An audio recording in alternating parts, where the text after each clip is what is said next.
Butter key biscuit எப்படி பண்ணலான்னு பார்க்கலாமா? இன்க்ரீடியன்ட் வந்து நான் கேப்ஷனில் கொடுத்துட்றேன். ஸோ இந்த பிஸ்கெட் வந்து நானே ஃபஸ்ட் டைம் தான் ட்ரை பண்ணுறேன். ஸோ எப்படி பண்ணேன் அப்படின்னா, பட்டர் அண்ட் கீ வந்து எடுத்துக்கிட்டேன். என்கிட்ட பட்டர் கம்மியாக இருந்ததுனால ஸோ எக்ஸ்ட்ரா வந்து கீ எடுத்துக்கிட்டேன். பட்டர் வந்து 20 கிராமும் கீ வந்து 30 கிராம்ஸும் எடுத்து நல்லா மிக்ஸ் பண்ணிவிட்டு பவுடர் சுகர் போட்டு நல்லா மிக்ஸ் பண்ணிட்டேன். ஸோ மிக்ஸ் பண்ணதுக்கப்புறம் நான் கோதுமை மாவு தான் எடுத்துக்குவேன். ஏன்னா பாப்பாவுக்கு வந்து கொடுக்கலான்னு சொல்லிட்டு மைதா வேண்டாம்னு சொல்லிட்டு கோதுமை மாவு தான் எடுத்துக்கிட்டேன். கோதுமை மாவும் ப்ளஸ் வந்து சால்ட்டும் வந்து ஆட் பண்ணிக்கிட்டேன். ஸோ இந்த ஸ்டேஜில் நீங்கள் வந்து பேக்கிங் பவுடர், பேக்கிங் சோடா வந்து ஆட் பண்ணிக்கலாம். ஏன்னா அது வந்து சாஃப்ட் அண்டு கொஞ்சம் க்ரன்ச்சியாக நல்ல ஃப்ளஃபியாக வரும். ஸோ அதுக்காக வந்து baking soda, baking powder add பண்ணிக்கலாம். நான் ஆட் பண்ணலை.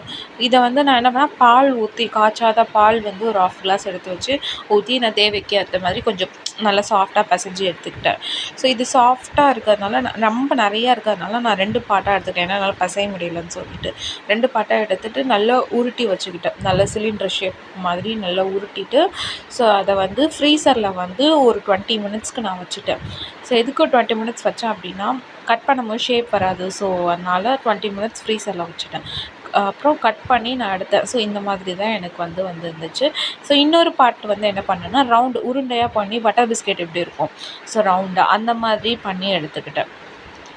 ஸோ பண்ணி எடுத்ததுக்கப்புறம் இதுக்கு வந்து ஷேப்புக்காக வந்து நான் வுட்டனில் வந்து வுட்ஸ்டிக்கில் வந்து ஃபோக் வுட்ஸ்டிக்கில் வந்து நான் இந்த மாதிரி ஷேப் பண்ணி எடுத்துக்கிட்டேன். அப்புறம் அவனை வந்து 170 டிகிரி செல்சியஸ் 5 மினிட்ஸ் வந்து ப்ரீஹீட் பண்ணிவிட்டு குக்கீஸ் மோடில் 18 மினிட்ஸ் வந்து பேக் பண்ணி எடுத்துக்கிட்டேன். ஸோ இது எப்படி இருந்துச்சுன்னு பார்த்தீங்கன்னா, டேஸ்ட் வைஸ் நல்லா இருந்துச்சு. ஸோ நல்ல குக்காக இருந்துச்சு. 18 மினிட்ஸே போதுமானது. நல்ல இதாக இருந்துச்சு. ஆனால் ஹார்டாக இருந்துச்சு கொஞ்சம். கட் பண்ணி உடைக்கும் போது வந்து குக் பண்ணி எடுத்த உடனே ஓரளவுக்கு நல்லா தான் இருந்துச்சு.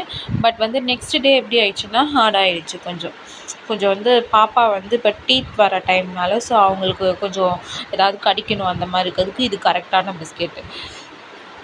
ஸோ இப்படி தான் நான் பண்ணேன். இதே என்னென்னா ட்ரை பண்ணி பாருங்கள். பட் நீங்கள் baking powder, baking soda add பண்ணிக்கோங்க. பாய்.